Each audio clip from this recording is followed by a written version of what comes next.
छल रहित व्यवहार करना, मम भरोसे ही हरस न देना। दृढ़ भगवान का भरोसा, और कभी किसी धनी मानी के सामने दैन्यता, अपनी गरीबी प्रकट न करे। मैं भगवान का दास हूं, इस बात का अहंकार रहे। ये नवधा भक्ति जब हो जाती है तो आत्मसमर्पण हो जाता है, भगवान से प्रेम हो जाता है, भगवान की शरणागति हो जाती है, फिर निर्भयता आ जाती है, फिर निश्चिंतता आती, फिर कोई शोक उसे स्पर्श नहीं कर सकता जो भगवान का शरणागत भक्त है। एक पक्षी पूर्व में भजन किया था और कबूतर की योनि को प्राप्त हुआ। तो भजन का प्रभाव होता है, वो भूलने नहीं देता। चाहे जिस योनि में जाए उसे स्मृति रहती है कि मैं पूर्व में अमुक था, भजन किया। जैसे भरत जी महाराज हिरण बन गए तो हिरण की योनि में भी उनको याद रहा कि मैं राजर्षि भरत था, हिरण के मोह में फंसकर मुझे हिरण योनि प्राप्त हुई।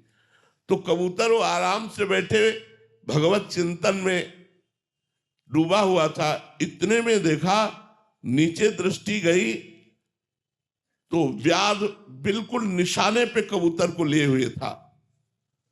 कबूतर ने देखा ये तो मुझे मारना चाहता है, ऊपर उड़ने की चेष्टा की तो बाज मंडरा रहा था। बाज अपने पंजे की झपेट में जिस पक्षी को ले ले तो फिर वो बच नहीं सकता, भगवान ही बचावे तो बच सकता है, नहीं बाज के पंजे में बड़ी ताकत होती है। ऊपर देखा बाज, नीचे देखा शिकारी, विचार किया अब तो मारा गया। फिर मन में आया कि भगवान ही मुझे बचा सकते हैं, दूसरे की सामर्थ्य नहीं। तत्काल एकाग्र हो गया और भगवान का चिंतन किया, हे करुणा निधान भगवान मेरी रक्षा कीजिए।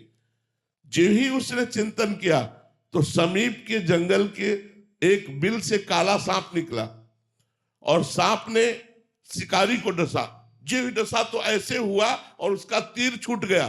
तीर छूटा ऊपर बाज के लगा, बाज भी मरा, शिकारी भी मरा, कबूतर निश्चित हो गया। जो भगवान की शरण में है, भगवान का आश्रय लेता है, वही द्वंद्वों से मुक्त हो जाता है, वही आनंद को प्राप्त होता है। इसलिए सब लोग भगवान का आश्रय लीजिए और खूब राधा राधा नाम रटिए।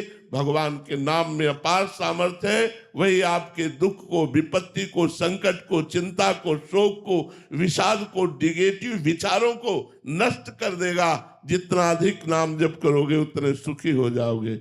श्री राधा वल्लभ लाल की जय।